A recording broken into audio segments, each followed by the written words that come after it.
छत्तीसगढ़ के deputy CM TS Singhdeo Bhopal दौरे पर हैं और इस दौरान उन्होंने दावा किया कि छत्तीसगढ़ की जनता कांग्रेस के साथ है और विधानसभा चुनाव में पार्टी की ही जीत होगी और चुनाव में पार्टी का चेहरा सीएम भूपेश ही होंगे। उनके नेतृत्व में पार्टी विधानसभा का चुनाव लड़ेगी। टीएस सिंहदेव ने खुद को सीएम की रेस से बाहर बताया। तो वहीं स्वराज एक्सप्रेस से डिप्टी सीएम टीएस सिंहदेव ने खास बातचीत की। आइए सुनाते हैं।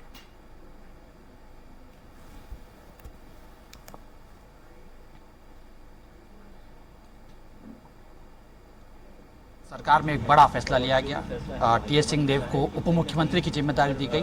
आज मध्य प्रदेश दौरे पर हैं और हमारे साथ मौजूद हम सीधे बात करते हैं। सर, एक बड़ी जिम्मेदारी तो दे दी गई, लेकिन एक जो अटकलें लगाई जा रही थी और तमाम मीडिया के घराने भी ये कह रहे थे कि 2.5 का एक फार्मूला फिट किया गया है।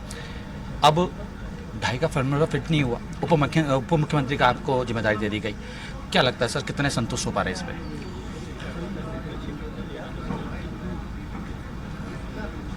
छोटी बात नहीं है।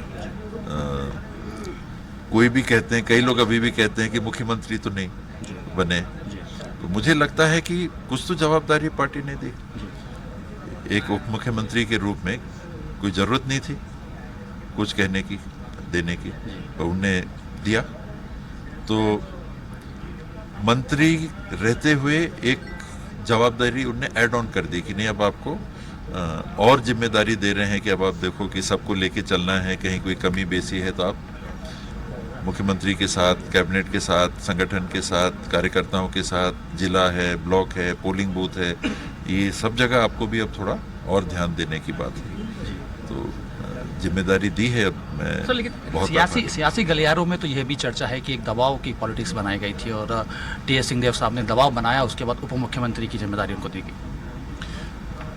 कांग्रेस में मेरा अनुभव रहा है कि दबाव काम नहीं आता, और जितना दबाव आप बनाओगे उतना आप किनारे होगे। मैं कई नेताओं की कहानी आपको बता सकता हूँ, अब आप भी जानते हैं, कोई छुपी हुई बात नहीं है।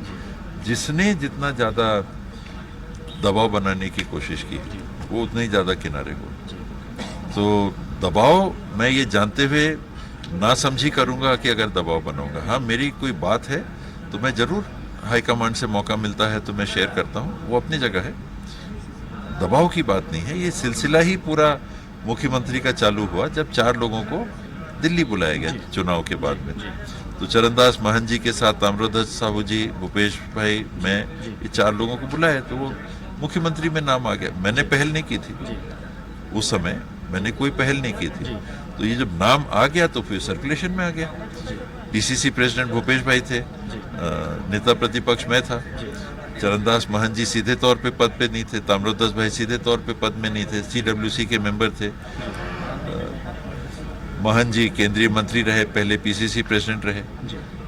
पर ये 4 लोगों को जब बुलाया तभी चर्चा चालू हो गई, और जब मुख्यमंत्री की घोषणा हुई तो मीडिया में आया कि कुछ फॉर्मूला है, और उसने फिर साथ मतलब पीछा नहीं छोड़ा। वो बात लगातार मीडिया में चलती। जैसे मध्य प्रदेश में युवराज सिंधिया ने डैमेज किया, राजस्थान की बात करें तो अटकलें लगा रही कि सचिन पायलट को अगर बड़ी जिम्मेदारी फिर से नहीं दी गई तो कुछ बड़ा नुकसान वहाँ पहुँचा सकते हैं। छत्तीसगढ़ में उसी तरीके का नाम आपका लिया जा रहा था कि अगर एक बड़ी जिम्मेदारी नहीं दी जाती है तो आप डैमेज कर देंगे। मैं कांग्रेस को छोड़ के दूसरे पार्टी में तो जाता ही नहीं, तो उसमें प्रश्न ही नहीं था। वो मेरा नेचर नहीं है, मेरा नेचर नहीं है, और काम जैसा मिलेगा वैसा काम करता रहा हूँ।